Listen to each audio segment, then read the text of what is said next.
Good evening and welcome to the regular City Council meeting for the City of St. Peter. It is Monday, May 22nd, 2023. We are now called to order. Would all please rise for the pledge?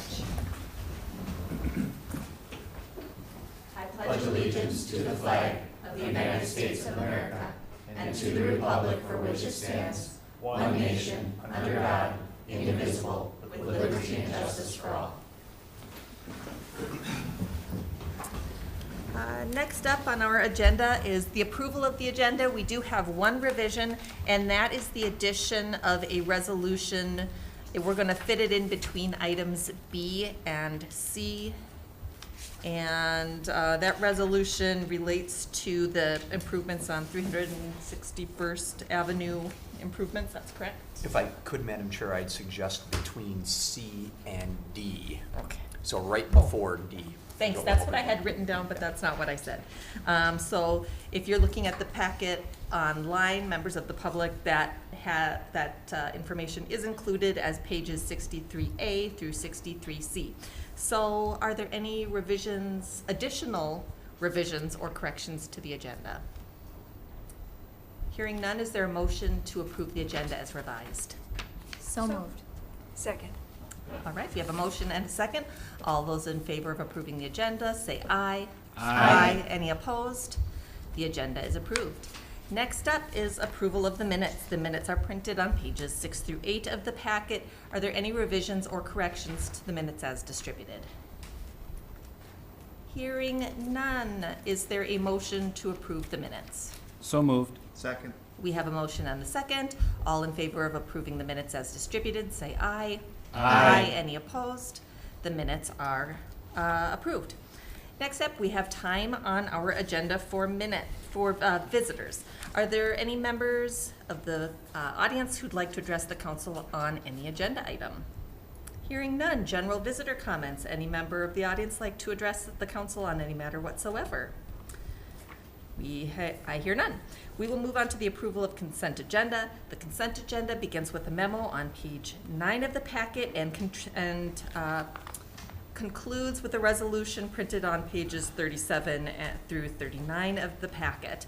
The consent agenda, the resolution includes the following budgeted purchases in excess of $25,000 to Clark Equipment, DBA Bobcat Company for a 2023 T66 T4 compact track loader, trade-in for a 2008 Cat skid steer, to Bolton and Menk for construction and testing services for the 2023 Park Row Street and utility improvement projects not to exceed, is that $43,000? Bolton and Menk Inc. construction, staking, and testing for 2023 361st Avenue improvement project, $127,000. I think I missed the price on the track loader. That's $48,175.76. The following renewal license applications. I'm just going to read the categories. The full list is printed in the packet. We have 2 temporary on-sale liquor licenses, one temporary dance, 1 temporary show, several on-sale liquor, several Sunday, several off-sale, several 3.2 off-sale beer, looks like several, or 2, 3.2 on-sale beer, wine and show. Once again, those are all printed in the packet. I'm not going to read the full list. Seasonal appointments, the positions and hourly rates, wages are printed in the packet. Maya Pettis, Sarah Bussey, Sophia Kalouris, Kira Dunn, Levi Gilbertson, Morgan Raimhilt, Lauren Siebolt, and 1 regular employee appointment, Janet Giesler for part-time transit support specialist, and the schedule of disbursements for May 4th, 2023 through May 17th, 2023. Is there any discussion about the consent agenda? Daryl. I would like to request to remove the Park Row Utility Improvement Project engineering quote and put it on the regular agenda as an agenda item. All right. Do you happen to know which page that's on right now? Page 10? Page 10 and 11. Okay. Yeah, 10 and 11. Okay. Do we need a second for that? I'll make a second. All right. So we have a request, we have a motion and a second. We're gonna vote on that to remove that one item from the consent agenda. All those in favor signify by saying aye. Aye. Any opposed? All right, we will consider that as our first item of new business. Unless, is it easier for you to put it as the last item of new business? All right, we'll consider that as our final item of new business. All right, having made that revision, is there a motion to approve the consent agenda as revised? So moved. Second. All those in, we have a motion and a second. Call the roll, please. Councilmember Johnson, Aye. Mayor Noel, Aye. Councilmember DeVos, Aye. Councilmember Bluefeld, Aye. Councilmember Sherstrom. Aye. Councilmember Ray, Aye. Councilmember Paris. Aye. The resolution is approved. We have no items of unfinished business tonight. We're going to move on to new business. The first item of new business is adoption of a resolution approving a request for city assistance for Blues Fest that begins with the memo printed on page 40 of the packet.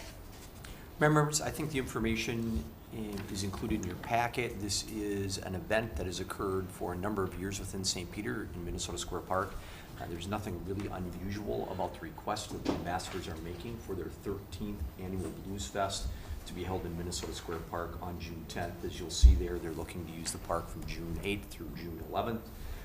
We have the normal plethora of requirements and things that they're required to do, including additional bathrooms and hand washing stations and calling Gopher State One Call and the insurance that's required for that. Happy to talk about it anymore or if you have any additional questions, but again, a regular event, no substantial changes from previous years, and the resolution starts or is on page 44 and 45. Questions for Todd?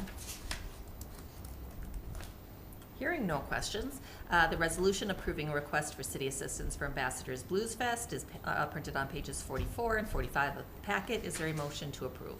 So moved. Second. We have a motion and a second. Call the roll, please.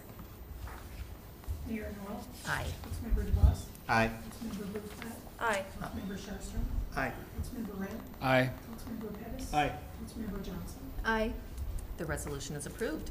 Moving on, adoption of a resolution approving a request for city assistance for the Juneteenth parade that begins with the memo that begins on page 46 of the packet. Mayor members, this is a new event in St. Peter, or more accurately, a new parade request within St. Peter. There have been Juneteenth events previously. Last year, as you may recall, it was held out at the high school off Broadway Avenue, the new high school location. This year, we've worked very closely with True Essentials Consulting and the Juneteenth Foundation for a number of activities that they're looking to hold the vast majority of here at the community center. This would be the first year that they've requested a parade. It's an unusual route for the parade. We've worked very diligently with the organizing group to help them make sure that we can meet requirements and be as safe as possible. My suggestion might be is that based on the size of the parade that we anticipate, that this is workable, but likely not a long-term solution for parade locations. And at some point, certainly we'd want to push it more towards what I might call the St. Patrick's Day route along 3rd Street. That might be most beneficial. One of the reasons for the location that they have here is their ability to remain in close proximity to the community center for some of the associated events. They have a number of obligations, including an insurance obligation, and we would work with them to make sure that the neighborhoods where they're going to travel through, again, on this relatively small parade number of units, are informed of the time and the timeline, because any parade obstructs your driveway for a little bit and some of those things. So we want to make sure that we're covering all those bases, just like we do with other organizations that are looking to have parades. My recommendation is to approve this one.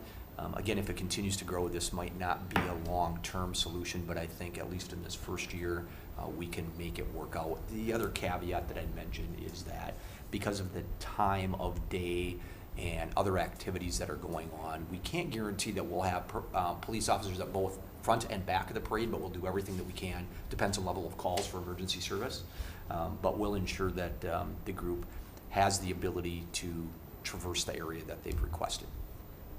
The resolution's included in your packet, as is a map on page 49 that really shows their organization spot and where they want to end up, really what I would call in the lower parking lot off 5th Street. That's really where they're going. Again, the resolution's on page 50. Questions for Todd? Brad? So are we planning on putting up barriers or something to prevent normal traffic from? Yeah, so we would do what we normally do for parades of this type. So we would stage cones, barricades, those types of things at the corners, and they'd be responsible to set out and set down for this activity. And they're aware of that, and that is our kind of typical process for these kind of activities. How long do they expect the parade to last? Well, I don't know that they know for sure, but I'm expecting fewer than 20 units. By We were just- comparison, how many are in the 4th of July? Right around parade? 100. Yeah. Yeah, and so, Coming parade, it looks like to me. yeah, I would say that's right. I think they're still working out the details. We're still working on our understanding of what that could look like. But we want to ensure certainly a safe opportunity. We think that because of the time of day and the day of the week, that in the area that they're looking to go, the potential for conflict is relatively small. None of these are really high traffic areas except for the first couple of blocks of Gray Street. The rest of the areas are relatively low traffic. And that's what I have to say about that. Brad? So yeah, I'm in favor of approving this particular one. I do have concerns about just generally, even if it's a low traffic parade, it going through neighborhoods that typically aren't used to This type of activity. this type of traffic going Yeah. through it. So I think long term, if we could find a different solution for, or a different route they would want, Yeah. You know, as we have new groups, we try and work with them and in some instances steer them in an appropriate direction. Again, from my perspective, this might not be a suitable location in the future, but we'll give it a try. Dustin? Todd, I would request, looking at the staging area starts essentially at Washington, making clear that that intersection needs to be open Yep. to the public, where you can close it on the Grace side for staging, Yep. but that Washington Avenue traffic should not be stopped. Yeah, I appreciate you emphasizing that. That has been the discussion with the organizers. Okay. Brad and then Emily. I'll yield to Emily. I'm just curious, why, or I guess, do they need to have this route this year, or are they just really insisting on this year, or? They really like this route because of its proximity close to the community center where their activities are going to occur. I don't want to speak for the organizers, but we've had a number of discussions with them about this and really encourage them to be on that 3rd Street traditional parade route that we see for other activities other than the 4th of July. They really want to stay in this area. Again, I'm trying to balance this and find a way to assist them in doing what they want, trying to minimize any safety concerns that might be in place. This is not the first route that they have come forward with.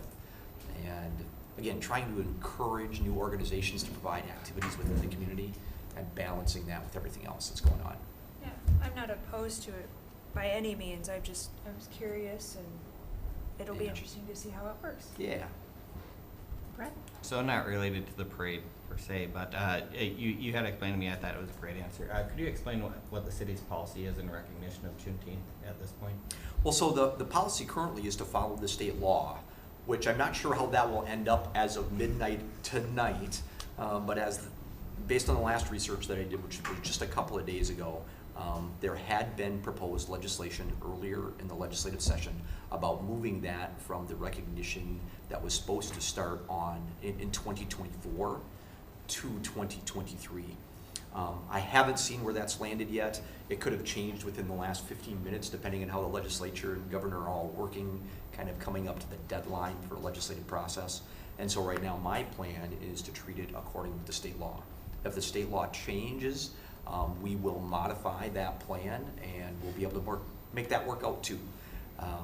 A little bit more notice would be better. You have collective bargaining agreements and how the legislation might be written related to swapping holidays or not, or is it an additional holiday, and how does all that work?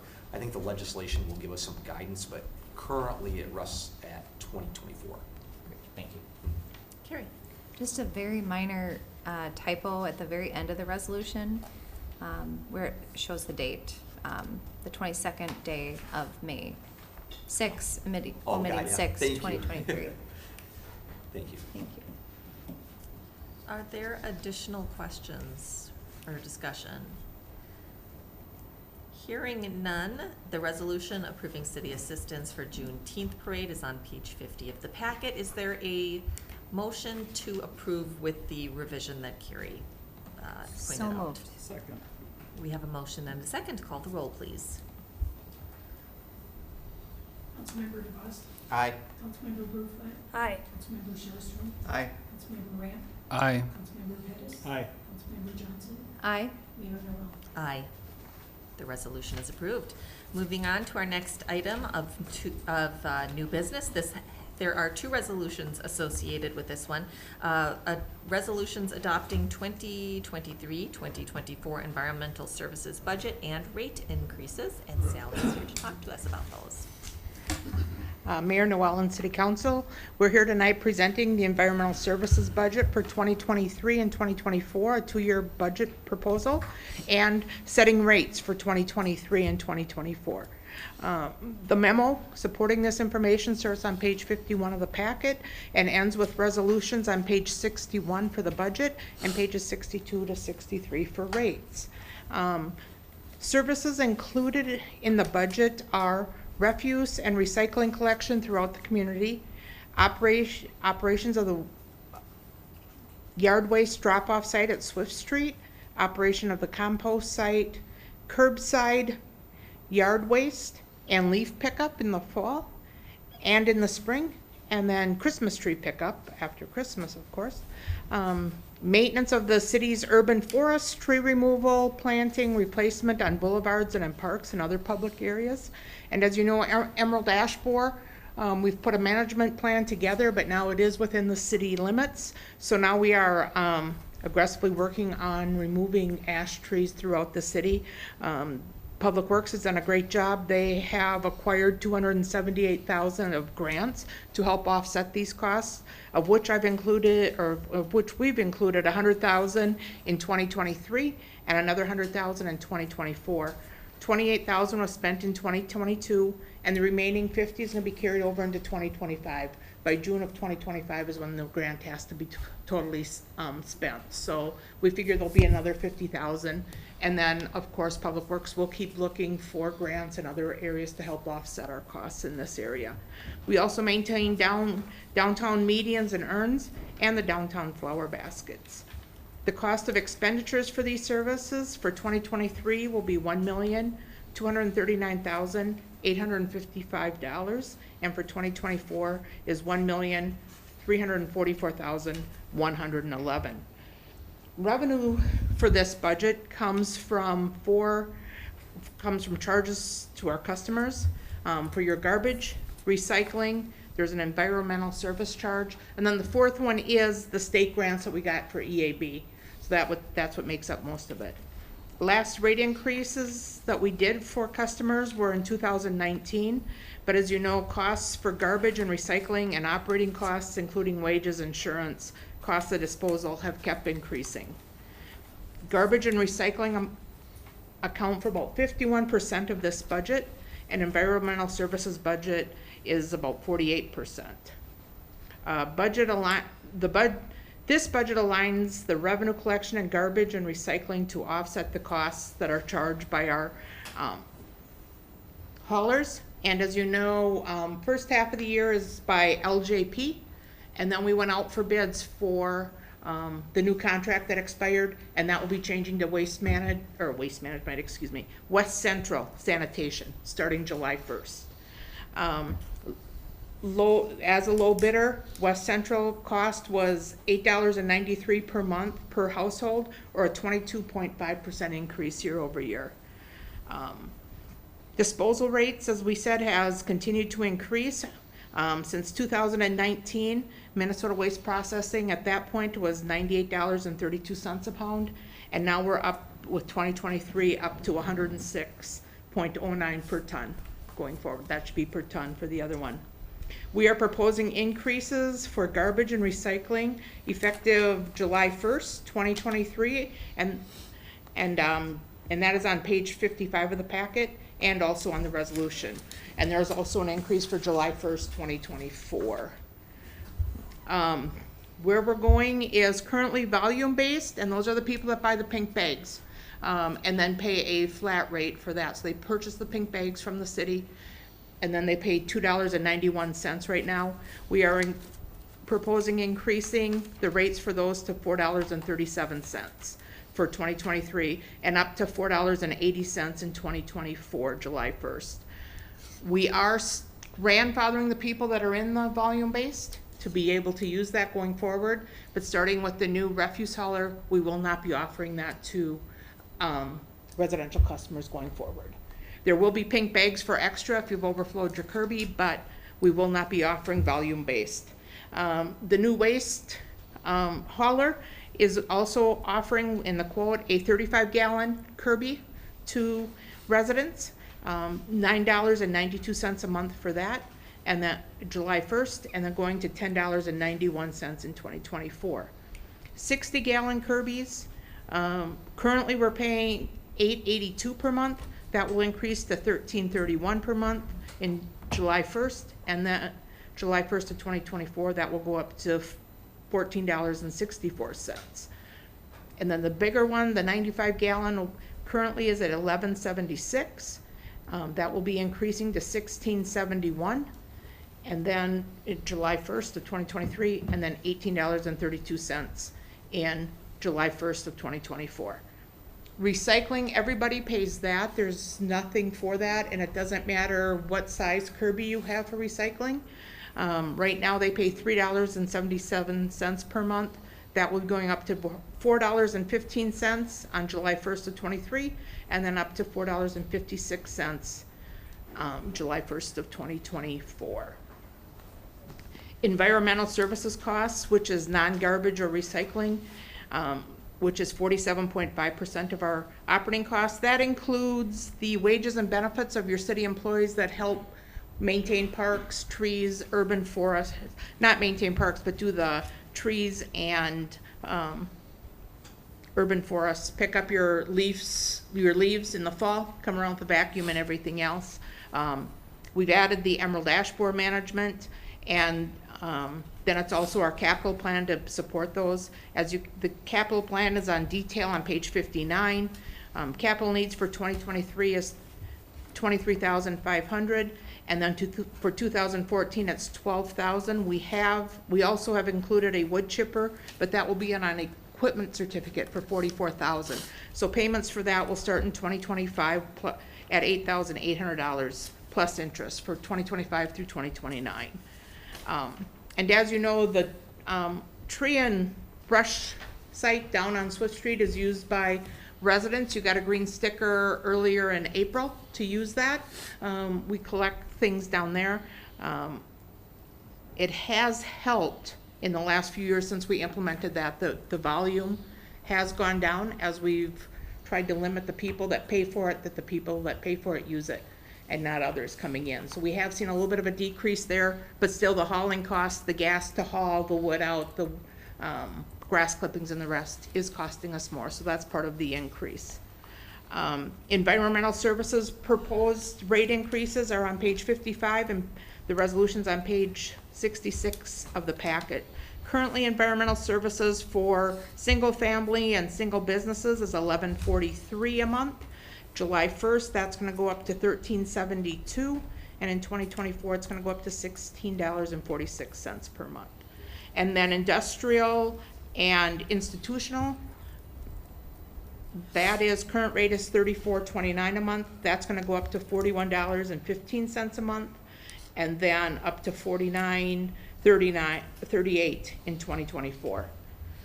Currently, Enviro Services doesn't have any debt obligations. We will starting in 2025 for that chipper, and we will come back to you for approval on that in 2024 because it's over $25,000.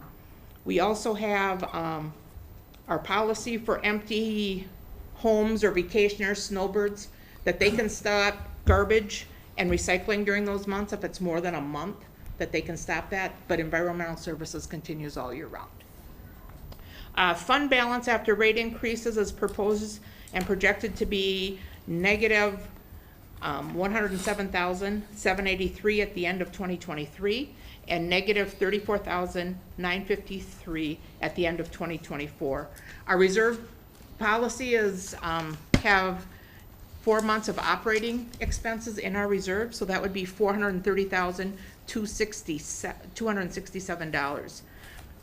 It's not bad that we're negative right now. We are working towards positive cash flow. So as you can see, we're going from 107 projected down to 34.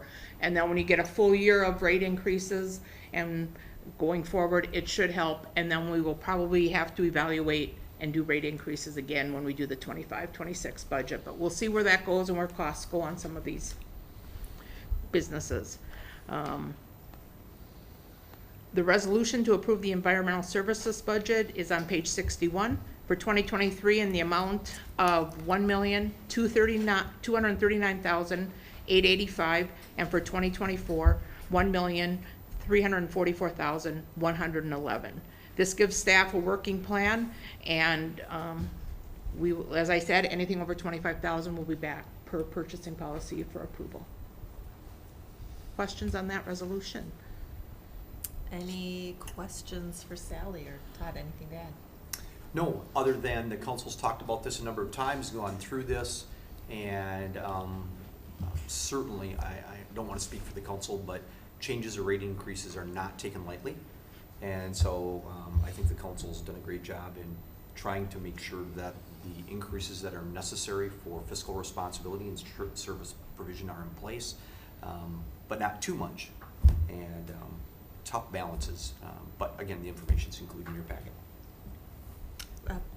Emily? Just a little tiny correction on page 62, the second resolution. I think number 3, when you were reading numbers, Sally, I think the 95-gallon cart, I think you said 1832. Is that correct? Look at that again. The resolution says 1838. I just wanted to verify the number. Oh, I'm on the wrong one. I was looking. Then on the 95 gallon, it's proposed on page 55 as 1671. Okay. Ah, good catch. Back. I think we all would prefer it to be. I have 1671 on the resolution, Yeah, but it's 1671. 1830. It says 1838 for the 95 gallon, and the other page it says 1832. On 55, it's 1832, and then on 62, it's 1838. So, do you know which is supposed to be, Sally? The memo should be correct. The memo's The memo correct. should- Okay. Okay, thank you. Just Mhm. wanted to verify that one. Resolution is correct then? It should The be memo is correct, the resolution will need to be approved as Amended. corrected. 1832. 1832. 1832. Thank you. All right. Oh, Brad. Thank you, Sally, when you pulled the information together for trying to, as we try to balance putting more, making the refuse more accountable, or more of the cost going towards that. This fall, when you do your mid-cycle updates, I know we're just approving this now in May, but if we could see how the customers end up lining up,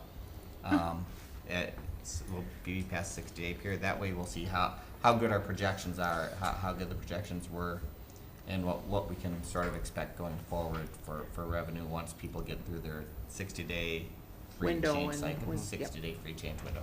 I would just like to be able to see, have an idea a year in advance Yeah, of the do we next hit budget. that or not? Yep. So for clarification, and I was trying to listen intently, but for folks that might be listening in, this is really a question about where do people migrate? If you have a 90-gallon Kirby now, are you gonna go to a 60? If you have a 60, are you gonna go to a 30-ish? And so we've made some assumptions on that, which we'll find out how Exactly. good our assumptions are. Yeah, I would just, like I said, it would be nice to be able to capture that this fall, so we have Yeah. an idea a year in advance as to where we're sitting with that, so. Justin? So, Sally, the majority of the increase that we're seeing, that's due to the contract, the new contract for the new collector. So, looking at it being we don't know the 35 gallon quantity that we're going to have, that's not nearly as much of an increase from the 65 for people. Right. Will that number possibly change when we review it? The 30 gallon or The 35 gallon. Yeah, right now what I did when we did the assumption for the revenue coming in is I took a third of the 64 going down to those and half of the volume base going. Okay. So that's how I came up with that. So that's where Brad's saying we will look at that. Okay, And once now people I'm change following. that, we will do that. And for people, if they want to go from a 65 to a 35, they're going to see a far lesser increase percentage-wise in their rates. That is correct. But the other thing that we will be cautioning with our new hauler is we don't want to put 60 gallons worth of stuff in a 30 gallon. Correct. To adhere to 35 gallons. I'm just saying, if you have 5 bags overflowing, then our refuse hauler will probably not pick up all of those. If Correct, it's and a that's return. fair. Yep, but we do have the pink bags that people can come and purchase if I have a birthday party or I have a holiday and I'm gonna have a whole house full. I'm gonna go buy a 30 gallon pink bag and put it beside my 30 gallon Kirby, and I'll be legal or I'll be good. That type of thing. Okay. So that's part of it too. Or if I go down from a 90 to a 60, you can't put that all out and expect it all to get picked up. So that will be watched by our new hauler. Madam, Yeah. if I can, we don't want people to crimp too hard. We don't want to crimp them too hard because we don't want to see this refuse going other places, like containers in parks and your neighbor's container and all those other opportunities that are out there. So we really want to give people the opportunity to think and see how it works, and we'll be a lot smarter a few months from now. Yeah. Any other questions for Todd? As Todd noted, we have had extensive conversation about this, and so we've had a lot of conversation leading up to this.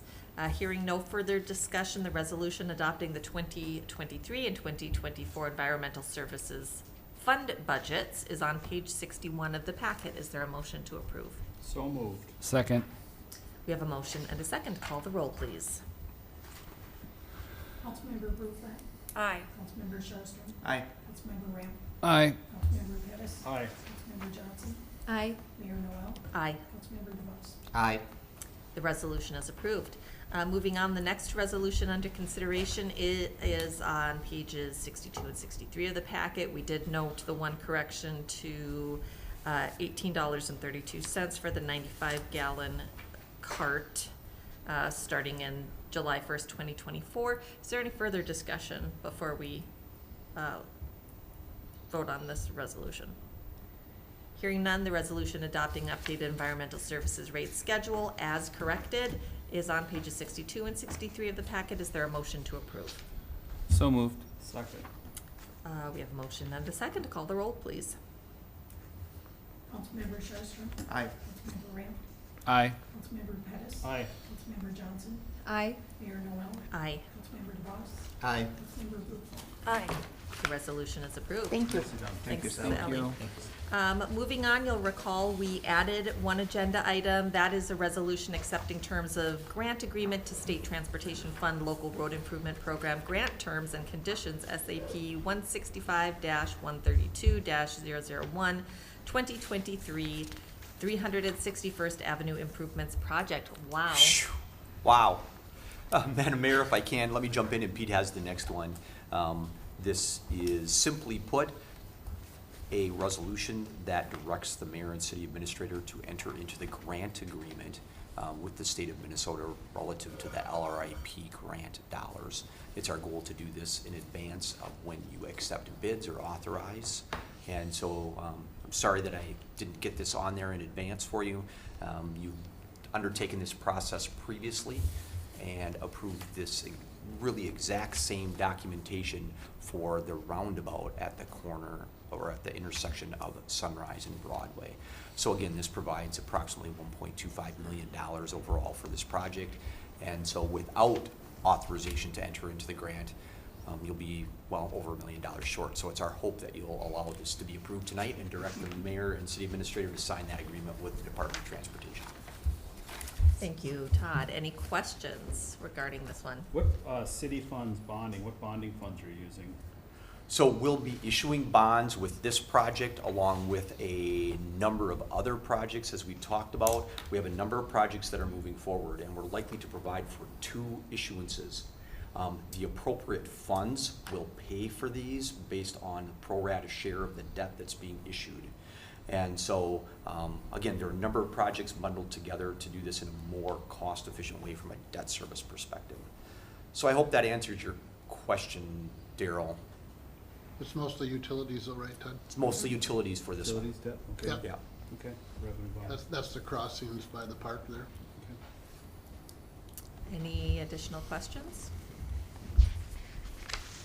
Hearing nothing further, the resolution accepting terms of an agreement to State Transportation Fund Local Road Improvement Program, grant terms and conditions, etc., is on page 63C of the packet. Is there a motion to approve? So moved. Second. We have a motion and a second. Call the roll, please. Councilmember Ray, Aye. Councilmember Pettis, Aye. Councilmember Johnson, Aye. Mayor Noel, Aye. Councilmember DeVos, Aye. Councilmember Rutherford, Aye. Councilmember Sherstrom. Aye. The resolution is approved. Our next item of new business is adoption of a resolution awarding a bid for 2023 361st Avenue Improvement Projects. Pete. Madam Mayor and City Council, it was really nice of Todd to take the blame for my mistake on the last project there by not getting that grant opportunity up here, but we didn't need the $1.25 million to make this flow, so I appreciate that, and for getting this on the council agenda before we take action here. Before you on page 64, with the resolution on page 66 and 67, we're asking that you authorize Dirt Merchant with a low bid of $2.743, $171.27 to complete the 361st Avenue project out there. As you have seen, the project will be funded through local road improvement grant funds, municipal state aid, which is how we build a lot of and maintain a lot of our roadways here. City utility funding of $102,000, and then the school district will be throwing some in a previous agreement that we had entered into with them related to stormwater conveyance under 361 and along 361 adjacent to our park. We did have 7 bids for the project, and as you can see, we had 2 that were under bid and 1 that was real close to the engineer's estimate there, so we know that the numbers are fairly consistent and fairly good. We were a little surprised that we had 7 contractors that wanted to bid that project, and what you see here is Dirt Merchants are doing a variety of projects in town for us this summer, so they were able to put that into a benefit for us to evaluate. I'm asking that you approve the resolution on page 66 and 67. It just occurred to me, for people who haven't been following this project closely, people might not know where 361st Avenue is, and that's... It is directly west of the new high school. It is the gravel road that ties Broadway and Traverse Road together. Thanks. And it currently is a township road. Any questions for Pete? Well, hearing no questions, the resolution awarding a bid for 2023 361st Avenue Improvements Project is on pages 66 and 67 of the packet. Is there a motion to approve? So moved. Second. We have a motion and a second. Call the roll, please. Councilmember Pettis, Aye. Councilmember Johnson, Aye. Mayor Noel, Aye. Councilmember DeVos, Aye. Councilmember Rutherford, Aye. Councilmember Sherstrom. Aye. Councilmember Wayne. Aye. The resolution is approved.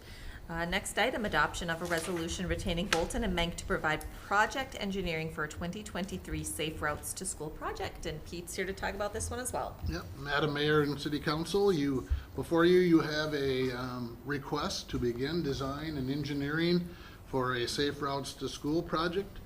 Back in 2020, your city engineer and I interviewed with our application to try to solicit money, and we were successful in obtaining about $354,584. Since then, your city engineer has requested additional grant funding to keep up with the cost of inflation and some of the additional cost, and we were successful in achieving that for a total of an additional $96,000. So we have a little over $450,000 to work with. We anticipate that's gonna be around 80% of the cost. The city will still be responsible for about 20% of the cost. This would be grant funds that would be covered here. And we anticipate using MSA funds for additional money in there up to the tune of about $90,000. What my request for tonight is that we can begin design and start looking at this project for a bid date early next year. We need to do some survey work. Our city engineer will complete some memorandums that are required to receive this grant funding.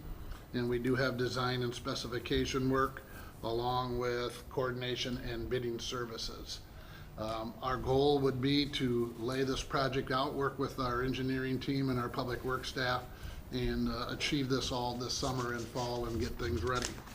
There's a map on page 70 that kind of identifies the major areas that we plan to work in, which would be north of North Elementary along Church Street and in the Woodland Park area, along North Washington Avenue, roughly north of Broadway up to Flandreau Street, around the middle school area, which would be both north and south of the existing middle school.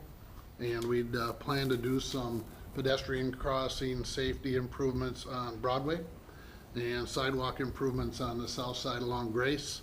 And then on South Elementary, both at the intersection of Jefferson and 7th Street, some additional sidewalk going west and east there, and improve that pedestrian walkway all the way to South Elementary for our younger students there. There is a resolution on page 71 and 72, and we're asking for permission to engage our engineer. Yes. Mayor members, I would mention that previous council approved the concept and the locations, and that was part of the application. When we file the application and Pete and Jeff do their thing, we have to have a concept and the locations where all of that is going to occur.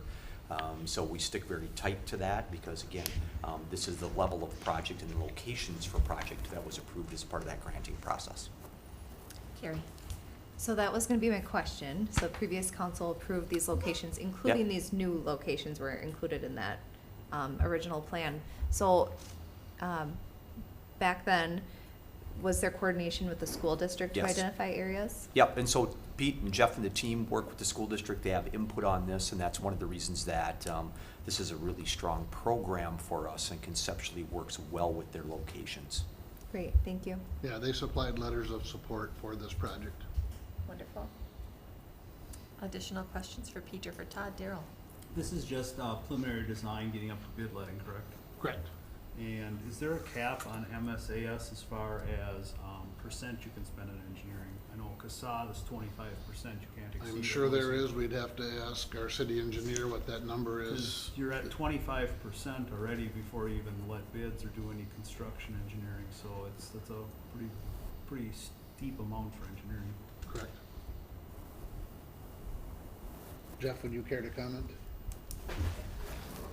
Haven't read the numbers yet, but the estimated amount, I'm trying to think if you got in here for construction. You are right, they are capped, engineering is capped through MSA at 25%.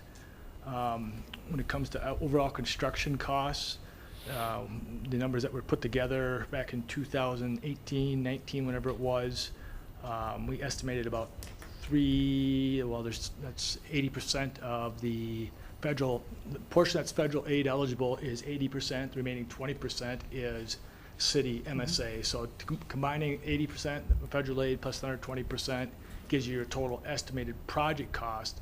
In the end, the project cost might end up being more simply because of construction costs go up. But yeah, in the end, I'm trying to think. I haven't ran the numbers yet. I think we had added 90,000, Jeff, if I'm not mistaken. The local share would be proposed to be 90,000. Yeah, so right now, the 450,584 is the 80% that is MnDOT or federal aid eligible. Federal aid. Plus another 20% on top of that would be the estimated project cost. And then max engineering on that would be 25% of those two combined. You're at 112,000 for engineering right now, and that's just preliminary engineering getting up to letting, that's no construction. Mhm. Just a comment. Yeah, so your number would be about 540. plus or minus would be the project cost. Let me just check. 450. Additional questions? 584 Thank you. times All right, hearing no further questions, the resolution retaining Bolton and Mank, Inc. to complete design services for the 2024 Safe Routes to School project is on pages 71 and 72 of the packet. Is there a motion to approve?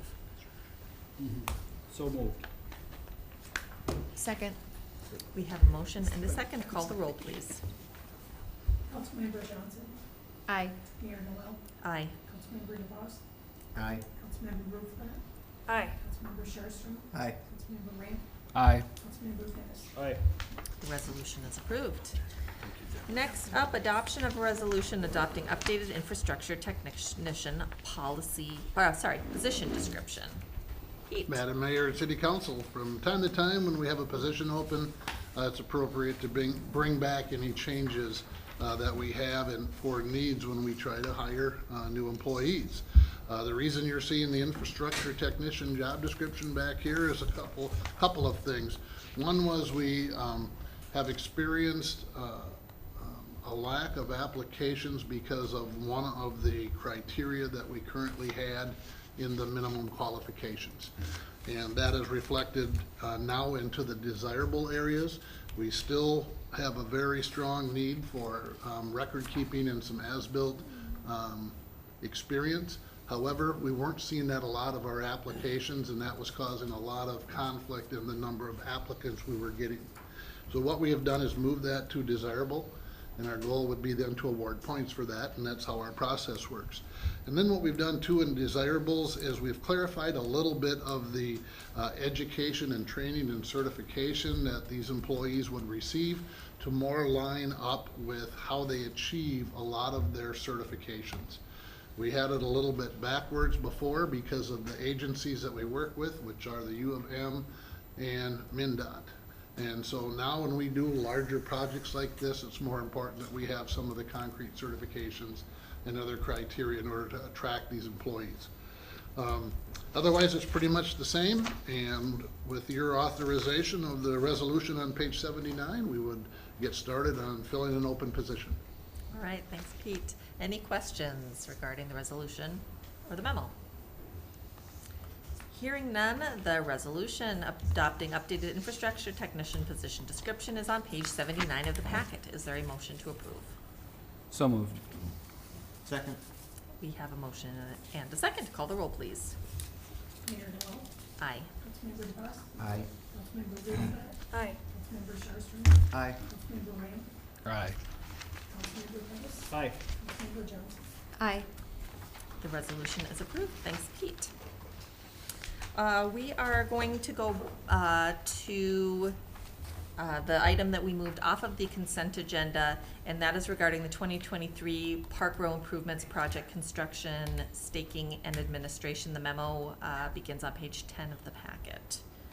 I don't know. So, if you Mayor, want members, to the jump in. process for this is that there's opportunity for discussion and for the council to take action either to approve or not. You could table it, seek additional information, however you want to handle that as a council. The resolution, if you choose to approve it, would be generally just written by my office and provide approval for the construction, staking and construction administration for a total of $43,000. Again, there are opportunities not to approve that or to table it, take no action going forward.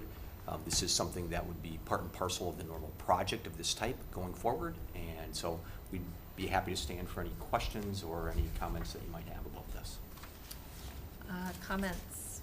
Perhaps Daryl? If I may? Yes. I guess the comment I have is on page 10 under the background. As the project moved forward, city crews removed and salvaged the existing bituminous surface the week of May 15th. The roadway is now available for the contractor to begin work May 22nd with planned completion date of July 22nd, 2023.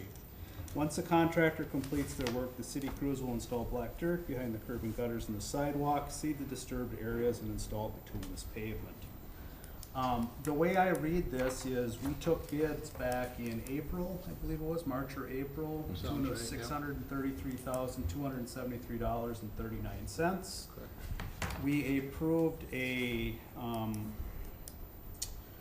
assessment roll, the $633,273, and then another $211,685, over and above the construction cost. Looking through the bid tabs, none of the bituminous was bid as part of the project, none of the turf establishment was bid as part of the project, and the remove the bituminous surface was also not bid as part of the project. How are those items being funded, and is that money coming out of the $211,685? Yes. A number of the memos we have talk about the bid letting, including bituminous surface, but there was no bituminous surface in this project. Right, part of your project overall goals in the financing side is, again, we will be bonding for this project. So what we disclosed earlier in the memos was $844,967 roughly. That was the total finance package. That included the black dirt. Let me back up. That included the entire project. And so what we do is we sit down as a public works team, and we sit down and we look at the numbers to try to decide what we think we can do either cheaper, more efficiently, or more timely related to a project. As you guys are aware, on North 3rd Street, we have done several projects of overlaying streets and milling and a variety of different curb and gutter replacements. What we try to do then is we had our engineer calculate what the assessments would be and what the city responsibility would be. And so I don't know if you mentioned, Daryl, but it was $227,831 is what we would go for assessments. That's assessment, that's got really nothing to do with the overall cost of the project, that's just assessment dollars. Right, but what we relay that to is when we put an entire project together, it's important that we achieve a percentage that needs to be achieved in order to assess a project. Part of that calculation includes roadway repairs, whether we do it or a contractor does it. From our point of view, there is no difference. It's just an overall project cost. And what we used in those numbers was known curb numbers that range between 26 and 35. And we know asphalt per ton installed, as we've seen on Highway 361 or Township Road 361, in the range of $80 to $82 per ton installed. And so, as you guys are aware, we've purchased asphalt at that point. We brought that back to you guys in March or April and assigned a number of roughly $55,000 or $55 per ton. And so what we have to play with roughly in our mind is $25 for install. Now, since we were already assessing the project to the tune of $7,500 for street improvements per lot or $3,750 for side lot, we have a little room to play. So any money that can be saved is actually saved by the city of St. Peter. We use that to pay for our pavers. We use it in a variety of different spots, whether it's full depth patch, street overlays like this project, or just regular pan patching or whatever we would have. We try to capitalize that money as much as we can and use it to the benefit of our citizens. So what we're doing is our team is putting that together and then trying to say, can we do this cheaper than somebody else, or can we do it this way better than somebody else? And we use old projects to compare our numbers to. Also, our workload, if we are short-staffed like we are in some areas right now, trying to pick up people, we try to make that work, or we would contract it. So that, I guess that's trying to explain how we know that number is good or where it's calculated at. I guess I don't completely understand the 211 over the 633. You have 111,000 in engineering in there. That Right. leaves just over $100,000 left to surface the project. Your bid price for FOB mix is between $65 and $67 a ton, and that doesn't include hauling or anything like that. That doesn't include any labor. Correct. So you don't have a whole lot left there. So do you charge all of your costs to that project? You charge equipment rental? You would charge all your labor to that project when you're doing that project? That is a good question, because what we do is when we calculate the assessment side of it, So I'm let me sorry. answer that. No, This no. is nothing really to do with the assessment. This is the overall total project cost. Okay. So I have a memo here that basically says there's bituminous surface in this bid. There's no bituminous surface in this bid. So that was my concern. So Yeah. your thoughts are that we're not charging for, My thoughts are, is Labor. lay the finances out for me. Show me Okay. how much you're gonna spend, how much you're gonna pay to surface it, cause right now you have a project that's bid, that's a gravel street. There is no bituminous in that project. You can ask Jeff, I don't think there's any bituminous in there, is there, unless it wasn't in the bid tab? So you have bid a gravel street. The city's intending to do the paving. See if they do the paving, but it's not No. been bid. Correct. You have an FOB price that we took a couple months ago, correct? Yes. $187,000 FOB. Yep. That's basically the hot mix in the truck, so. I would appreciate if you wouldn't send memos that say bituminous surface on a project that doesn't have bituminous surface on it. That's my frustration. So please put the finances, the figures together. I don't wanna stop the project. I wanna move forward. I fully support doing the staking and things like that, but I wanna see the numbers. Because what we're getting right here isn't the true story, in my opinion. And I'll leave it at that. Thank you. Any questions or? No, so I appreciate that perspective. We'll go back and generate the numbers for you. It certainly isn't our intent not to give you the true story. Certainly when we approved the bids for the bituminous back a few months ago, I went back and reviewed that memo, Daryl, based on our discussion, and it did say full block work, but it did not say the Park Row project. So we can be it did not. So we can be more articulate with that. I would also say, for you and for the council, this is the same process that we've used for probably the last 6 or 8 or 10 years on the projects, as Pete articulated for 3rd Street, and it has been our intention from the beginning to provide for those areas within the work. I think one thing that we could do in the future to help ensure that the council is not only getting the best deal, but certainly understands where the numbers are at. Certainly, as an example for that bituminous work and for other areas, we could do a bid alternate on those bids. And that way you'd have a comparison number rather than just an estimate. And so certainly that's a process change in the future. But again, related to the common excavation, related to the restoration areas, related to the bituminous, those are things that we've typically done as a part of these projects, again, for quite some time. We have included the total numbers that we anticipate based on the estimates as a part of the financing package that's available for this. And so that was approximately $83,000 overall is what was put forth in the feasibility study.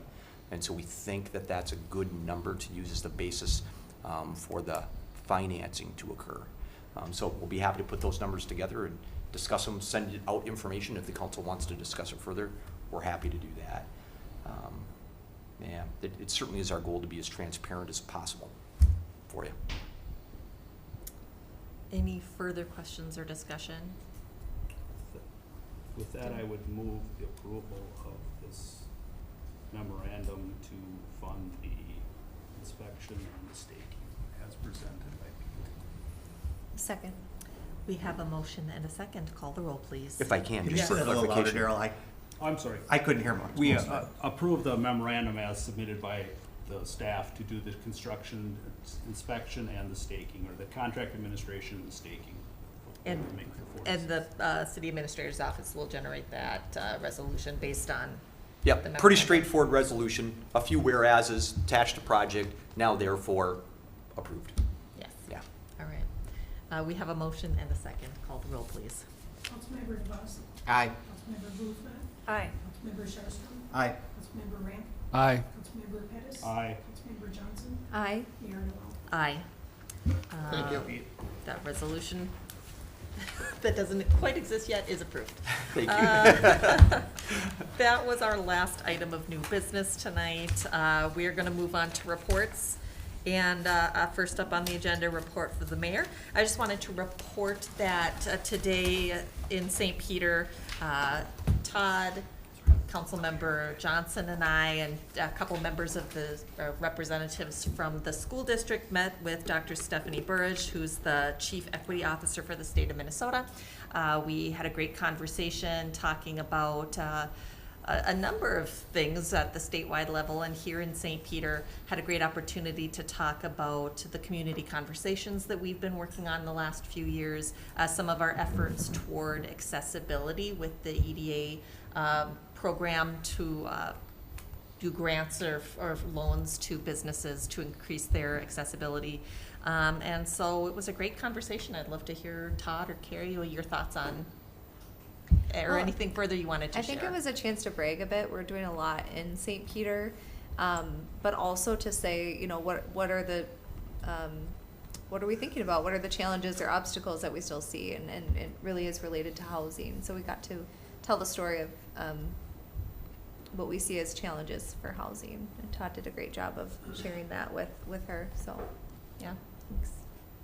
We need to continue to advocate for housing in Greater Minnesota and specifically here in St. Peter. Yeah, housing is an equity issue that this office from the state is talking about and thinking about, and so providing them with the information and experience that you've had, I think is not only good for us, but important in their understanding and learning process.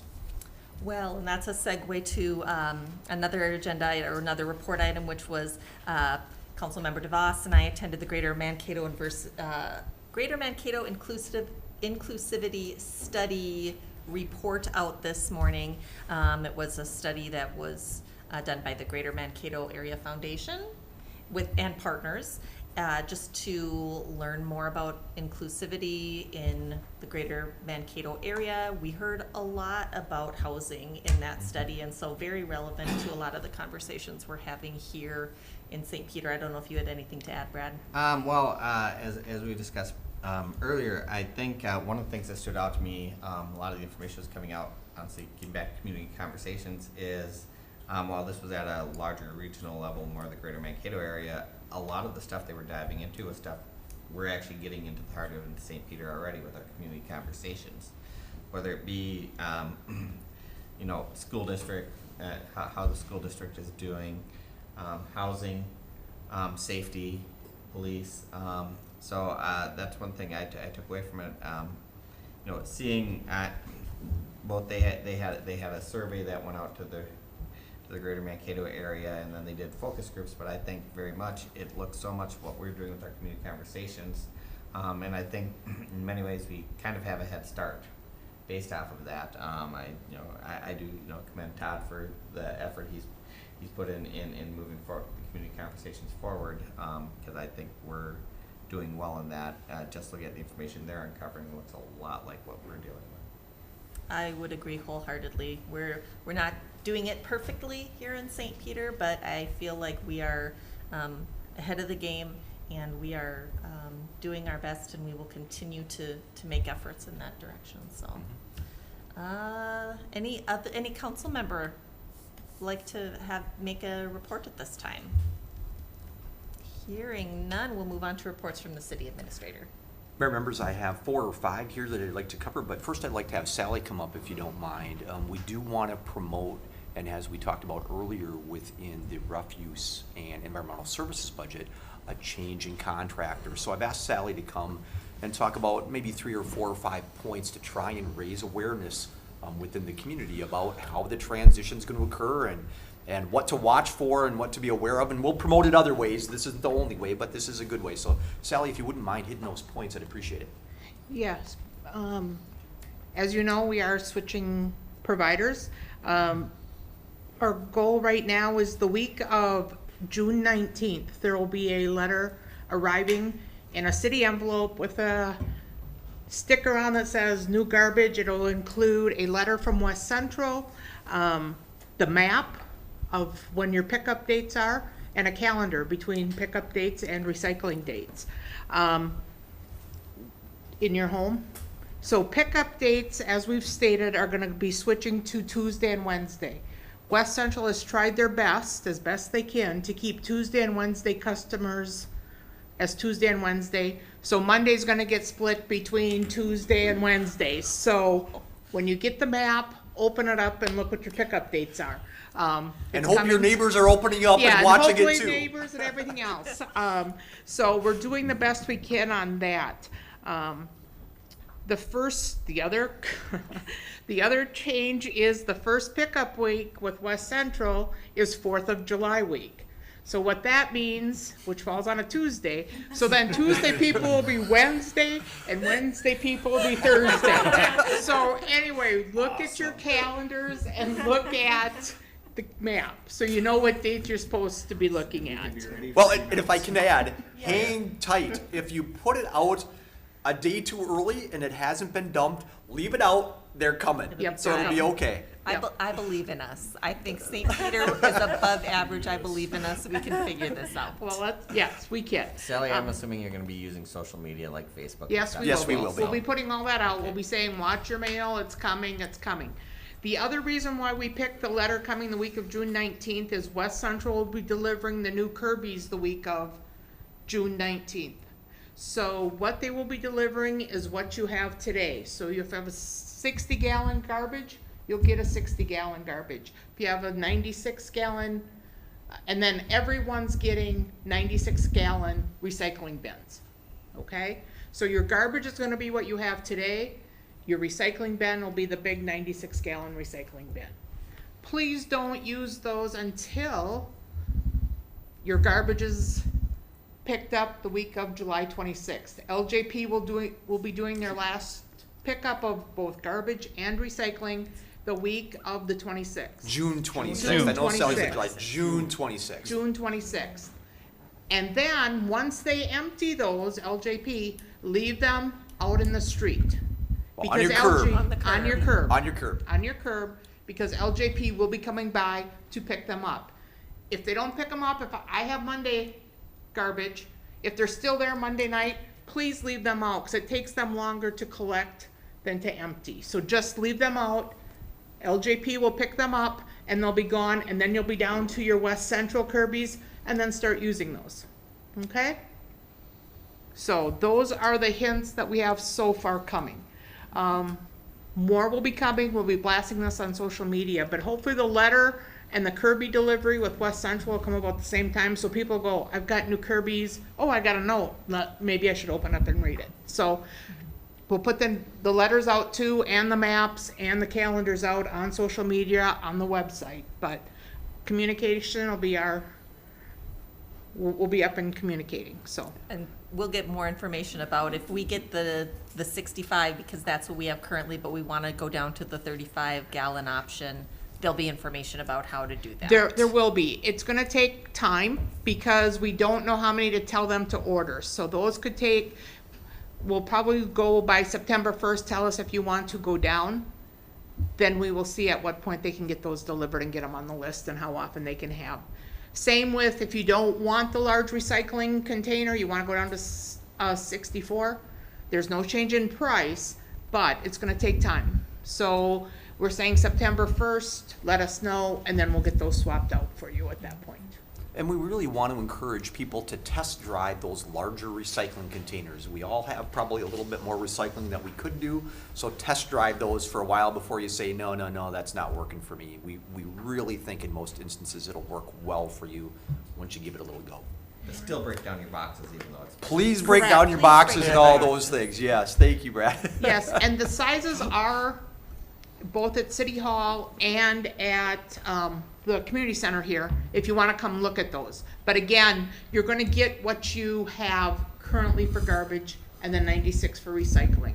And then you'll have 60 days to make that change, and it'll be a free change out for you, one-time change out to do that. So, once you get yours delivered the week of June 19th, stop down in City Hall right in the entryway, or down here by the main entrance. You can go and look and see what the sizes are. Okay? Hang tight. We can all do it. We can do it. We can do And it. be a little patient with each other. Yeah. It'll work out. It'll work Yep. out. Sally, Thank you. thank you. The next item that I have is flooding update. I planned just a really long discussion about flooding update, but I guess the water's going down and the bridge is open, and so that's all I got to report on that one. What's gonna happen with the dog park once the water goes down? Well, Pete's Yeah. team goes through a cleanup process down there, and so when that's ready and able to be done, it'll take a little bit to get it scheduled and make things go ahead, but there'll be work done down there as a part of this. It's not the first time that area is flooded, Yeah. so we've been through this a few times before. Yeah. The next item that I have is just reporting on the closed session. As mayor and council know, under the state statute, after you have a closed session, I'm required to report on that. As you know, this relates to a potential lease of the area that we know commonly referred to as the old library lot. That's located on the corner of Front Street and Nassau. So that is still in process. The council provided direction to staff and still working through that process. Ultimately, if you enter into an agreement related to utilization of that property, that has to come back in an open meeting and the council has to vote on it. So I hope that can happen within the next cycle or two. A couple other ones that I want to mention. Watch your packet coming up. As you may recall, goal setting session with the Memorial Day holiday. Instead of you meeting on that 5th Monday, you're actually meeting on the Tuesday. So watch for that packet to come out at the end of this week. That starts at 3 o'clock. And so that will move forward. And then in addition to that, since I won't be seeing you in a regular council meeting, we wanted to alert you and alert folks in the public that your June 5th workshop is going to start at maybe 6 or 6:15. That's to accommodate the council's request to be available for the summer kickoff that is here at the community center. So you can be here for a little bit, and then the plan is for that workshop to be held at Minnesota Square Park. The reason for that is to provide you some additional information about activities that have gone on at the park and combine that with a little bit of a tour. And it happens to be the public works show at that meeting. So those will happen together. So that's why the modification in timeline. So again, watch for that as a part of your packet. We'll want to make that available to you and provide information to the community about how that works. And last but not least, under reports is I do want to mention a couple of position openings, and certainly one of them that happens on a quasi-regular basis is volunteer fighter applications. If you look at this on our website or the other locations where you might be able to see it, this one is a little bit different than some of the other ones that we do, similar to what we've done in the past for volunteer firefighters, but the fire department for a number of years, it's such a great idea, has provided an open house for interested candidates and their significant others. As you know, being a volunteer firefighter is a very big commitment, and so it not only affects the person that's doing the firefighting, but it impacts their whole family in nights and evenings and calls in the middle of the night and all of those things. So it's a wonderful opportunity for folks to have a better or more educated understanding of what it means to be a volunteer firefighter. And so we'd encourage people, if they have any interest, to participate in that open house, which is on Wednesday, May 31st from 6 to 8 at the fire hall, the current fire hall, not the new one, but the current fire hall. And so applications are due by June 9th. So this gives you a chance to think about it, hear about it, know about it, learn about it, and then make a decision as to whether you want to apply. And again, the applications end on June 9th. I'd also mention that we will be looking, as you talked about earlier, for an infrastructure technician. So that'll be coming out in the next week or so. We have an opening for a police officer. We have an opening for a water resources superintendent. And then seasonals are still open. Most of the positions are filled, but the open application process for that will be ending here kind of at the end of this week. And so if you are interested in those and are qualified, you can see that information on our website. But you're running out of time there, and we've had a great turnout this year for people that are interested and hired lots of, well, as you've seen, lots of great folks, not only to work at Public Works, but in the rec department, the pool, and so we're excited about that. Again, you can check out a lot of this information on our website under jobs or employment opportunities. stpetermn.gov is the place to go. All right. That's all I have for you, Madam Mayor. Thank you, Todd. Anything further, Daryl? Do we have, goal session next week? Yes, that's correct. So that would be on the Tuesday, Tuesday? not the Monday. 3 So, o'clock? so 3 o'clock. So the packet will come out here at the end of this week for that. The plan for food is what we've done the last couple of goal sessions, unless you want to change that, but that's kind of my plan for food. It seems to have worked out okay. And, well, again, that's the plan. Anything else? Questions, comments? Hearing none. Is there a motion to adjourn? So moved. Second? All those in favor say aye. Aye. Any opposed? We are adjourned. Thanks, everyone.